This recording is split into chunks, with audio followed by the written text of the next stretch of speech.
Cool. It's Bryan Lacey here for MMA Mad with Andreas Georgiou. We're going to do a post-fight breakdown of BAMMA 25. How excited were you to be at this card after anticipating it for so long, my friend? Well, I've been dubbing it the European Card of the Year for the complete entirety of the build-up to this.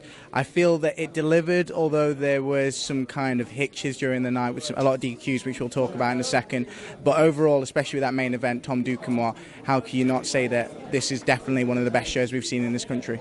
And some of the best fighters as well. It's just so exciting. We'll talk straight away about Tom Duquesnoy because it's just happened. We just watched what I'll be personally wasn't expecting. I thought Shea Walsh is so durable. He's shown that in so many of his fights. Duquesnoy came at him and caught him with an elbow with a devastating finish and is now the two-weight world champion in BAMMA, 145 and 135.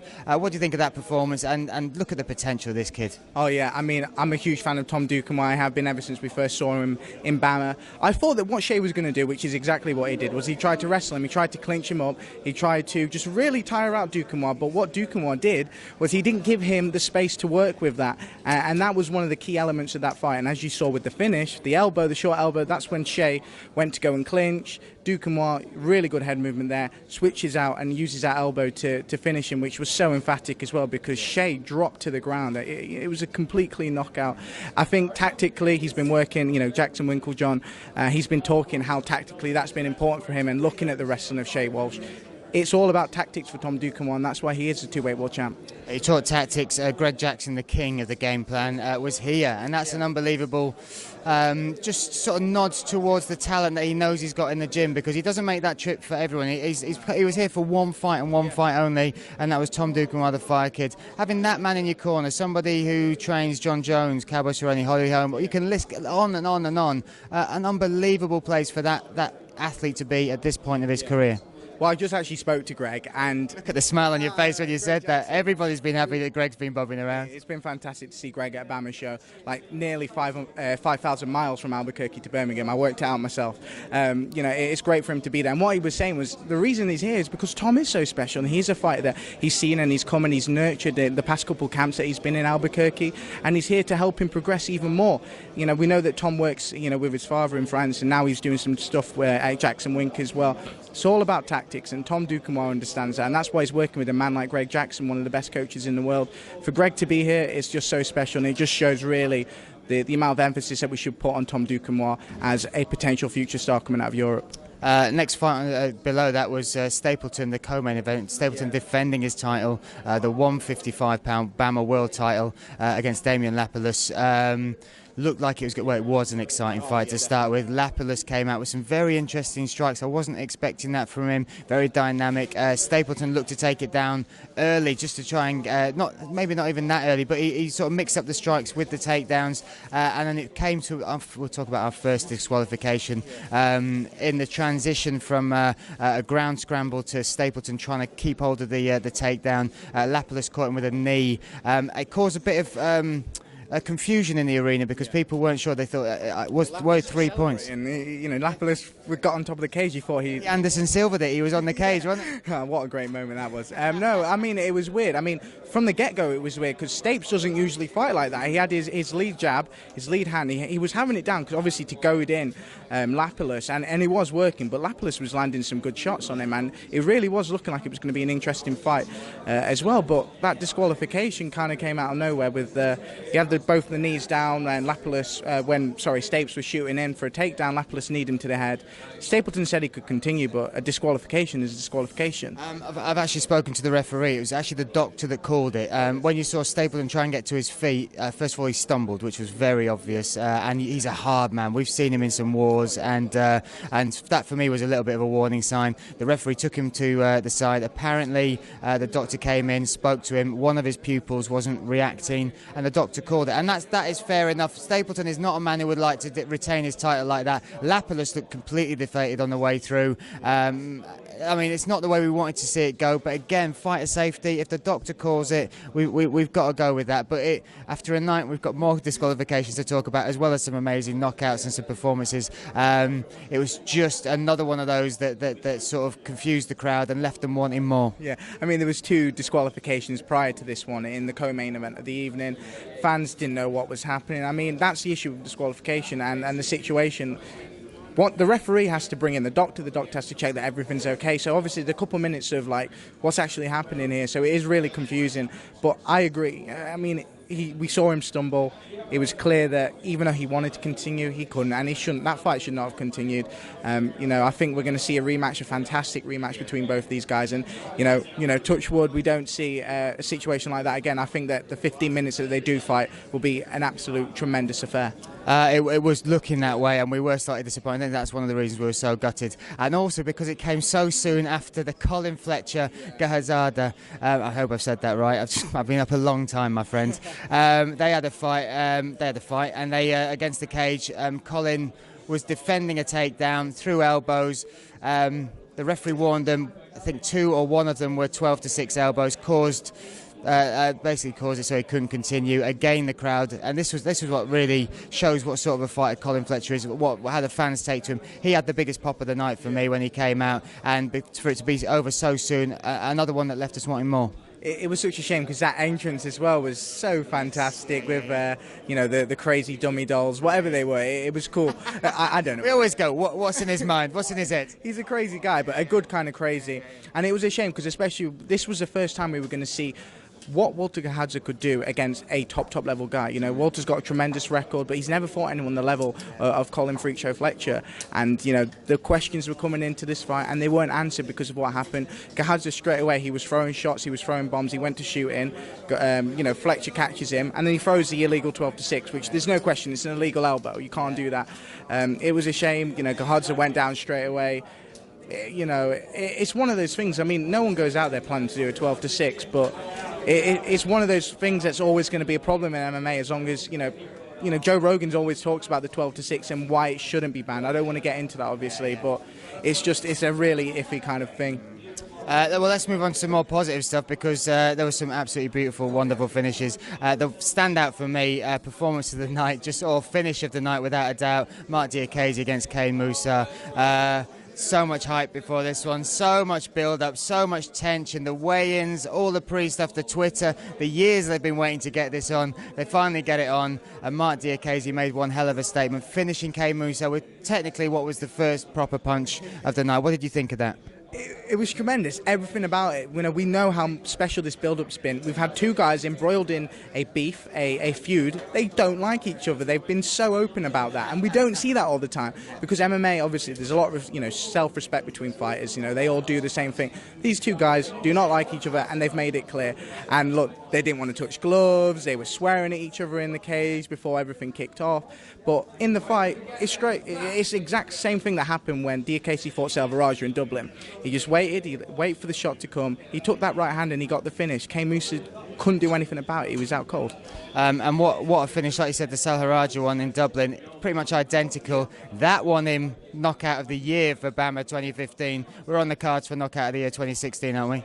I wouldn't dispute it. It was an absolute tremendous knockout. I mean, Tom Duquesnoy's elbow was fantastic. Hang on a minute, we're all right. We're already disputing that over one cut. Yeah, but no, it was amazing, and the way he did it. Again, as you said, it was the first proper shot of the fight for Diakiese. For him to do that with everything that's happened, 18 months this feud. It shows the kind of trajectory of his career that he's going to go on now. I mean, we kind of thought that if the main event, the co-main event panned out properly, then he would be fighting them next. But it looks like we'll potentially get Stapes Lapalus 2 before Mark Diakiese challenges for a world title. That's interesting, but like I said, Mark Diakiese, what a trajectory he's on, what a performance, what an athlete, and just to say people were saying he didn't have knockout power just a few months ago, they were saying this kid, that was a lucky punch or whatever. Surely this has sealed the deal that he is well up there with the best in the world at that weight class. I agree. I mean, we were actually just watching on the monitor there with Greg Jackson, and the way Greg reacted to that knockout just shows that everyone wants to talk about Mark Diakiese now. Ariel Helwani was tweeting about it. Mark Diakiese's got that knockout power, and he's now starting to put himself in a place where the world's looking at him, and you don't know what the future holds for him because it's definite that he can hold himself with the best in the world. Let's talk about another feud that was settled tonight. We had Cameron Else versus Ed Arthur. Great fight. One round within there. Again, Cameron wasn't very happy with the stoppage. They went to the ground, almost caught Ed Arthur in a Darce choke. Had him in there for a long time. Skill and experience with Ed Arthur to be able to ride that out for so long. That's a tough choke to get out of. Turn it around and then build it to a position where he arguably is winning the ground game, gets the mount, and then the referee calls it with ground and pound. Fantastic performance, and another fight that shows BAMMA have got just such a wealth of talent at this 135 division. The depth is crazy, it really is when you look at this 135 division, but you hit the nail on the head when you say it's about experience, and that genuinely is it. Cameron Else burnt himself out. He was trying really hard for that Darce choke, and it looked like it was tight. Ed survives it. And then after that, he gets his second wind. He comes out strong. He starts, really throwing his shots. He gets that takedown. And of course, with the finish, with the, the ground and pound, Cameron was kind of bunched into a ball.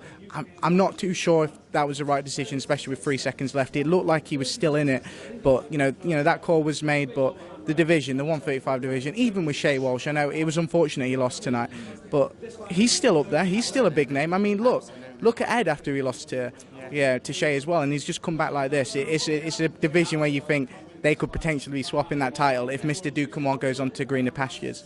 So exciting with that one. Let's give some shout outs to some other fighters who did some great performances. Ronnie Man coming back, oh my goodness, people thought he was done and dusted. He goes back, he changes weight class, and he does something as well, knocks out his opponent Turner in that sort of fashion.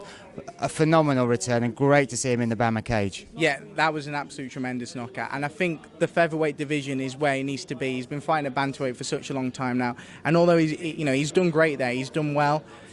It seems that now this extra bit of weight, he can just really focus on getting that power that we know that he had.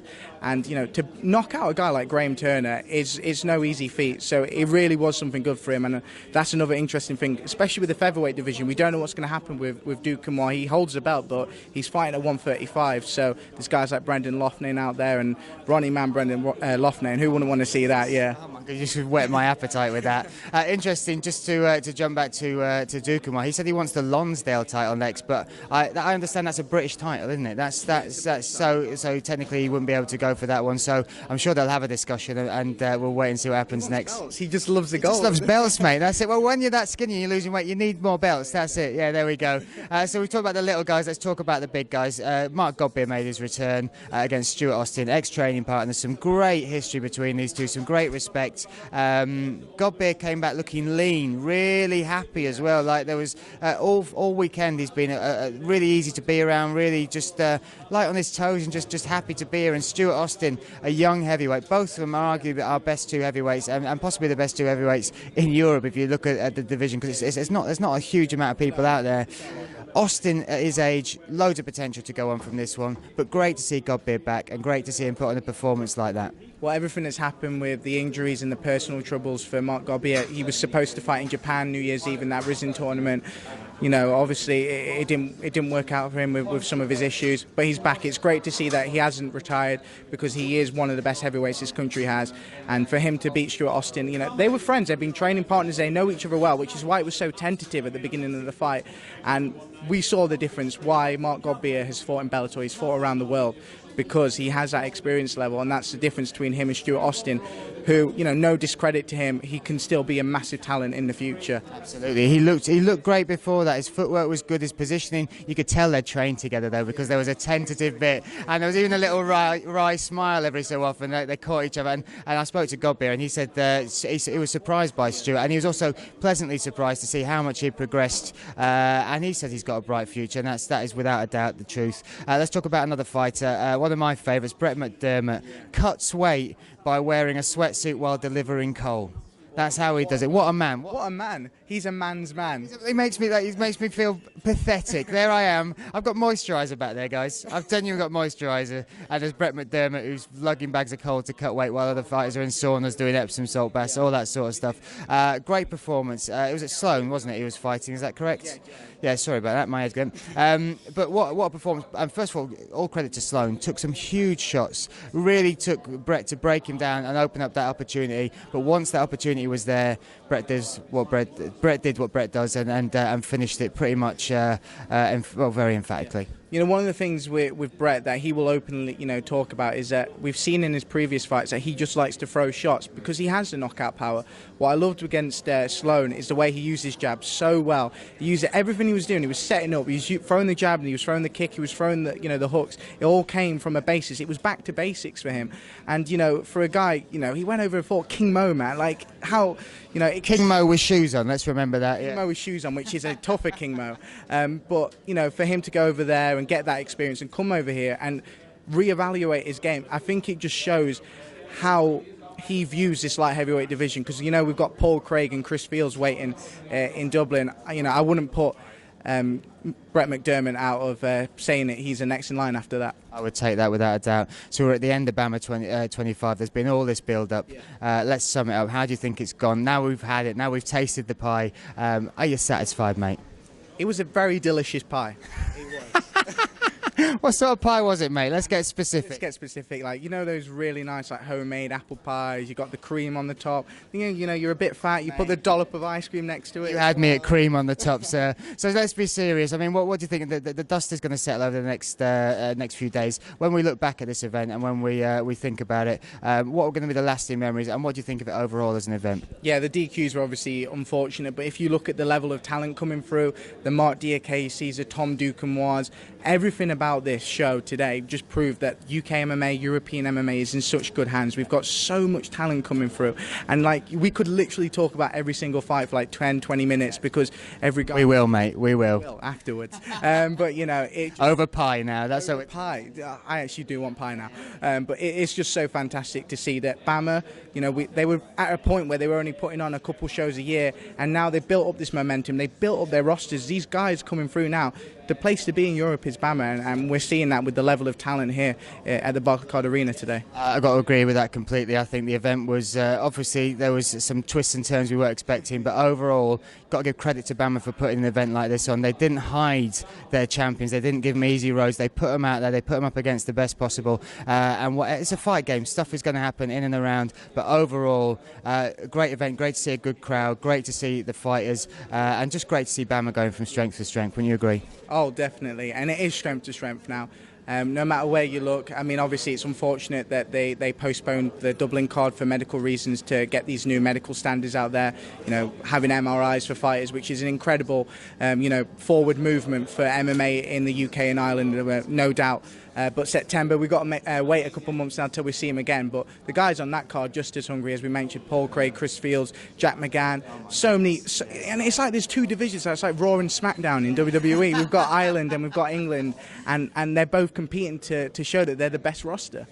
So excited to see. Great to see you as well, mate. There we go. And we will do this again. We'll do this in Dublin. This is MMA Mad, and we'll eat pie. See you soon.